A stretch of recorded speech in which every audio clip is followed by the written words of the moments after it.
As promised, here is my week 1 check-in.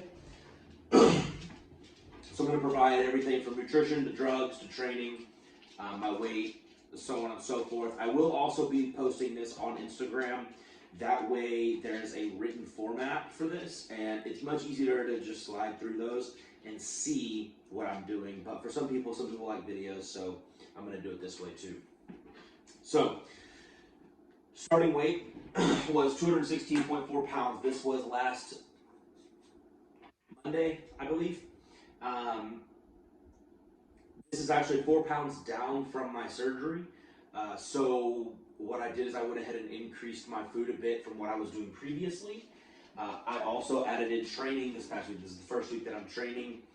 Understand that I'm not doing anything to grow. It's mostly pump workouts to keep from atrophying and to get my body stimulated, and not only that, but my mind as well, so that I can mentally just be okay. So I trained 3 days, Monday, Wednesday, Friday. Legs, upper body, and then legs again. Obviously only the left side of my body. 250 milligrams of test per week. That puts me at about a 12 to 1300 range for my testosterone. It is a little bit out of range, but I feel really good in that range, so I like to keep it there or close to there. So from the previous week, I did increase my food just a touch. So 3161 calories, 315 grams of carbs, 52 grams of fat, 336 grams of protein. This is on a non-training day. I always like to have a little bit of higher calories on training days to not only fuel the workout, but fuel recovery as well. So training days, 3266 calories, 342 grams of carbs, 52 grams of fat, 337 grams of protein. Mostly, I think the only difference there was I added a banana post-workout, and that was it. Because, truth be told, with these trainings, I'm not training that hard, so I don't really need a ton of additional food, but I would like a little bit of additional food because my body is going to utilize it more, and I need as much pop as possible to make sure that I'm running through the healing process properly.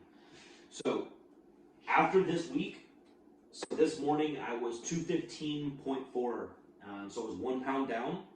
So let's see, minus 1 pound. And I'm gonna bump my training to Monday, Tuesday, off Wednesday, Thursday, Friday.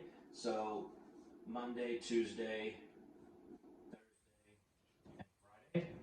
And I'm gonna move the training split to quads, push, off, hamstrings, and pull. Nothing changes. They're still pump workouts. It's just to get me out of the freaking house. I'm tired of being in the house. I'm tired of sitting around. So this is just to get me into the gym a little bit more and around people to stimulate me a little bit. So being that I lost a pound, I went ahead and increased my food a little bit. So I moved it to, on my non-training days, I moved it to 3229 calories, 338 grams of carbs, 52 grams of fat, and 338 grams of protein. All I added was 50 grams of rice, split up between 2 different meals.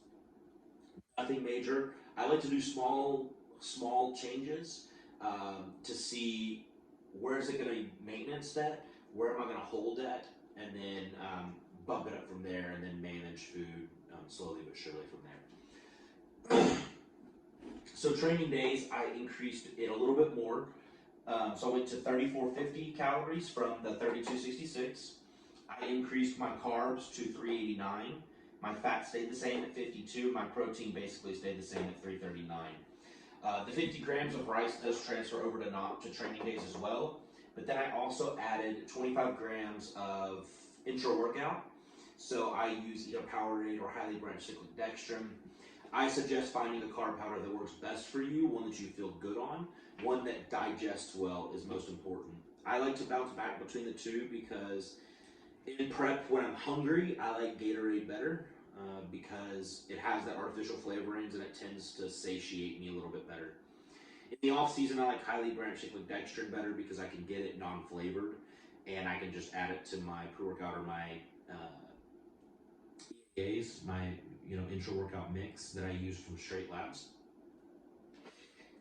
It's not as heavy on my stomach because when I'm stuffing food down, if I have a ton of artificial flavorings, it'll make me vomit, and it doesn't take much. So I did these increases with the intra workout and the rice. Also, I mentioned before that I am running everything that I do by a couple of friends of mine. One of those friends is very, very, very well versed. I would consider his area of expertise is going to be chemicals, hormones, and what they do in the body, and what their effects are. So his suggestion was to add 100 milligrams of DECA for the healing process. Apparently, there are according to him, there's some evidence that points to that being a very positive thing. I trust him more than I trust most people, so I'm going to add 100 milligrams of DECA per week.